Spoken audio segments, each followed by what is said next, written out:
Hey viewers and viewresses, my name is General Red Strategist and welcome back to Sylvio Being Hunted. It is episode 604 now. I nearly said 603, but that was actually the last episode where I failed at my most recent challenge attempt. Speaking of which, we'll maybe give that one another shot at some point in the coming episodes. Not sure when exactly, but it's always a possibility, isn't it, ladies and gentlemen? Now, for now though, we're just going to basically do another podcast style episode because I just need a little bit of filler content on the old channel to keep tiding over in the meantime and all that. And actually, there were a couple of things that I did have on mind, and I thought to myself, oh, yeah, I need to talk about these, and these are made for a great podcast style episode of Sir. So, first thing actually is in gaming news, and it sort of feeds into a slightly more general topic of a game that I played earlier this year, which I talked about a bit in terms of I would do some like bonus content on it on the channel, bonus discussion content that is. So remember Sylvio, ladies and gentlemen? Sylvio 1 and Sylvio 2, I played those earlier this year before the summer, and they were a great, interesting little pair of indie horror games, bit rough around the edges in parts, but actually still quite enjoyable, full of very interesting ideas.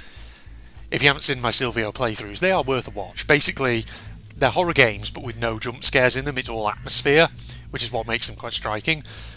And what also made them quite striking was the fact that their mechanics essentially were all about EVP, listening to ghosts and deciphering the messages they were giving you and uncovering the plot and things like that. Well, I was looking into Steam earlier today, and you know what, I will date the video. It's 20th of October, as I'm going to record this. It's a Friday evening, my work is done for the day. So I thought, I'll just go and have a little cheeky recording session, play a couple of games. I want to do a bit of Sir, and then I want to do a bit of Indiana Jones as well. But yeah, I was looking on Steam, and I was not expecting this, and I would not have expected it. I'll be honest, I wouldn't have expected it at all. But there was news, there's going to be a third Sylvio game, interestingly, which I am kind of surprised by, because from what I understand, Sylvio 2, a lot of people... I mean, here's the thing. I enjoyed Sylvio 2, don't get me wrong.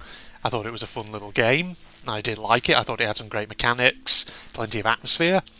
But the thing is, Sylvio 2 is a game, originally, if you go and watch videos of the demo of it here on YouTube by channels like John Wolfe and Gab Smolders, you'll see that the original Sylvio 2 was going to be so much more than it actually turned out to be. And so as a result, you look at the reviews of it and people's general impressions online, some people think it's decent, but there's a lot of people who found it kind of disappointing. They thought it was a bit of a flop and it just didn't live up to what it was meant to be. And I think the reason for that, from what I understand, is that the Kickstarter that was meant to generate the money to produce it didn't quite reach its goal. So as a result, Stroboscope, the dev, kind of had to work with what they had. And so that resulted in them having to cut back on a few of the planned features, things like that. Which is unfortunate when that happens, but at least we got a Sylvio 2. But yeah, so because of that, I was surprised when I saw this news that there's going to be a Sylvio 3. At the moment, the title of it is Sylvio Black Waters. Or Blackwater, something like that. No, I think it's Black Waters now that I think about it. And the preliminary detail and screenshots for the Steam store page, obviously it's not available yet. It's not going to be available probably till sometime in 2024. But from what I've seen of it, basically it does actually continue where Sylvio 2 left off. And if you remember Sylvio 2, how that left off on a very random ending with a fucking flying saucer and basically aliens, which was kind of crazy. But yeah, so Sylvio 3 is going to basically continue on from there, and Juliet Waters is basically going to be on another planet. And the sort of blurb of it says that it's like a very weird, abandoned sort of planet that resembles Earth in certain ways. And by the looks of the screenshots and the trailer on the Steam page, it's going to have the same kind of, ghost recording, EVP mechanics, but this time it's going to have like this weird like wind-up camera thing, but also something else that is apparent on the screenshots, things like that, is that I think the plan is to bring back the combat mechanics. You remember the combat mechanics in the original Sylvio, in Sylvio 1, where he had that weird like makeshift improvised blunderbuss shotgun thing. Well, the screenshots for Sylvio 3, there's like this kind of weird-looking improvised gun that almost kind of looks a bit like a weird sort of ramshackle grease gun kind of weapon. Not like an SMG though. I think by the looks of it, it loads up with just a couple of shots. And I don't know necessarily what type of ammo it's meant to use, if it's meant to be sort of like improvised ammo, like the gun in the original Sylvio had. But yeah, that's apparently going to be coming back, which, you know what, I would say it'd be interesting to see again. Because although the gun mechanics in the original Sylvio were kind of janky at times, they did give, you know, it did. They were in, they weren't. What's the word I'm looking for here? Although the gun mechanics in the original Sylvio were kind of janky, it was something that I did kind of miss a little bit in Sylvio 2, because Sylvio 2 didn't have any combat in it. I have a feeling that in the original design, or the original concept, Sylvio 2 probably did have, well, the intention was probably to have combat mechanics in that one with, the makeshift gun again, but probably it was cut because, Kickstarter maybe didn't make as much money as was hoped. So yeah, if they can get the gun back, that'd be great. It would certainly add something new and interesting to Sylvio 3. And the title of it being Black Waters, I imagine is probably sort of a title that's got a bit more kind of meaning to it. So Black Waters on the one hand could just refer to the mysterious planet that is going to be the setting of the game and how sort of weird and dark it is. But at the same time, because obviously the protagonist is called Juliet Waters, the title of the game could also be allusion to her. So Black Waters, maybe he's alluding to some deep and revelatory, or maybe scary, spooky information about the character. You never know. Something like that. Who knows? So yeah, I'm looking forward to hearing more news on that in due course. It's a very interesting bit of detail, a very interesting bit of information that I wouldn't have expected to see. And it makes me think about how I've kind of alluded to in Sir before, how I wanted to do a discussion video about the Sylvio games, Sylvio 1 and 2, sort of talking about the lore and the plot. And I'll be honest with you, I've never got around to doing that. And part of me is thinking, actually, I might hold off on doing that, in fact, for two main reasons. Number one, because I've been saying and intending that I'll do that for some time and have just never got around to doing it.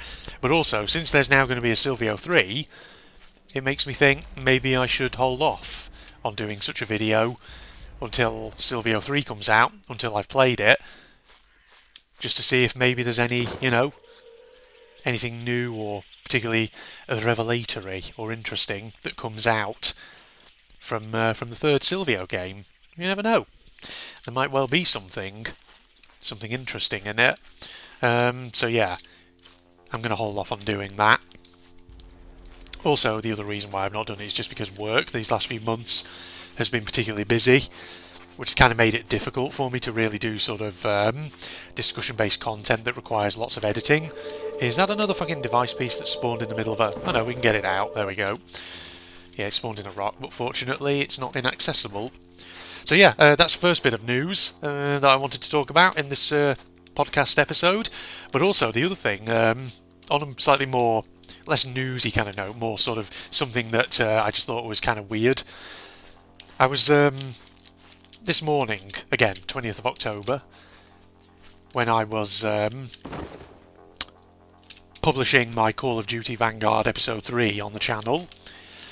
As always, I was sharing that video onto my social media feeds, to Facebook, and then of course to Twitter, not X, Twitter. And, sometimes when I'm on Twitter I always look at what's trending, see if there's anything funny, and I went on, and this morning, something else that I wasn't kind of expecting, something that was trending on Twitter here in the UK, Rayman, ladies and gents. And at first when I looked at that I thought, oh my goodness, has there been a new Rayman game announced, something like that? Because I'd definitely be interested in hearing about that. So I clicked it, I went to see, this trending tab, Rayman. Turns out it's not a game, it was actually something much, much stranger. Something that, I'll be honest with you, I would never have expected. And so basically the context is that apparently there is this French adult animated show that I think has just landed on Netflix recently called Captain Laserhawk. I'd never heard of this, but apparently this, like I say, this French adult animated show has a lot of Ubisoft references in it. Just references to Ubisoft games, including things like Assassin's Creed. And apparently, fucking Rayman is actually a character who appears in various points of it. And I was actually watching some of the clips, and my god, what have they done to Rayman? They've basically depicted Rayman as being this washed up old video game character who is a bit of an alcoholic, who's just living in his like friggin' luxurious penthouse, living a very shallow life. So like there's one of the clips where he's talking to like talking to a person or some other character over a computer system, and he's just like stood there in his dressing gown, his underpants, with like a fucking bottle of, I don't know, like beer or whatever it is, or wine or something, taking slugs of it, and just verbally abusing whoever it is he's talking to. And then there's another clip, which is like 6 seconds long, where he's basically eating sushi off the back of this naked anthropomorphic cow lady. It is something, let me put it that way, and god, I didn't know what to make of it. I mean, it was funny, but at the same time it was like, what the hell have you done to Rayman? And then there was another clip where it was like Rayman, but he was like a TV show host, and then suddenly he pulls on a trench coat, he has like a fucking submachine gun or something, and he like slicks back his hair and calls himself Ramon, something like that. It's so weird. I don't know what to make of it. Maybe I'll see if I can clip a couple of little bits from it and just insert them here in the video. Let's see how you handle the Rayman news without fucking Rayman. Board of directed my ass. I won't allow that. Those days are over. What? Rayman? Nobody makes a fucking move. Shut the fuck down. And you can sort of tell me what you make of that, ladies and gentlemen. Has anyone seen this Captain Laserhawk on Netflix? What is it all about? Is it some weird, like, cartoon comedy? Adult cartoon comedy, something like that? Because, my god, it was something, let me put it that way. I just wanted to mention it because, as a Rayman fan, especially I should say as a fan of the older Rayman games, I was not expecting to see that on Twitter this morning, and certainly it was quite noteworthy. And, you know, I wish Captain Laserhawk's producers all the best. You know, hopefully it becomes very successful and all that.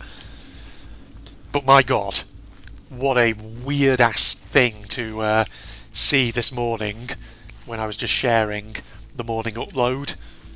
Alright, well, you know what? I think that'll do for an episode. So that's the two big things that I just wanted to talk about, ladies and gentlemen. Sylvio 3, or Sylvio Blackwaters as it's called, and the Rayman cameo in friggin' Captain Laserhawk. Good lord. So I hope you hope you enjoy listening to me ramble on about those things, folks. And I hope you'll join me for my next Being Hunted episode, hoping to get Phil and Connor involved for another podcast-style episode based on something we actually talked about in our 600th episode Q&A and all that.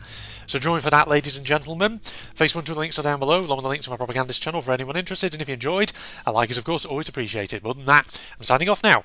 Goodbye, all. I think, a bit strange. yeah, things like dancing and stuff like that, it's like, if you're not sort of, kind of good at it, or if I think you're the sort of person who may be a bit self-conscious about the kind of like free-flow movement like that, then, yeah, usually it's kind of difficult to get into it. I think it's just like saying one of those things where if you're either good at it or you know, are not sort of like too self-conscious, Yeah, then, yeah. not me, but doing quite quickly. Yeah. What for you would you say is it's a common thing that you just don't really understand? What would you go for on that front? Yeah, I mean, having said that, you know, I immediately thought, like, when I was a teenager, and, like, certain fads and trends, which I just never really got into, like the Scoobies and things like that. It was like, God, yeah. everyone else was into them, and I was just like, I don't really see... You know, I mean, power to you if you're into that kind of thing.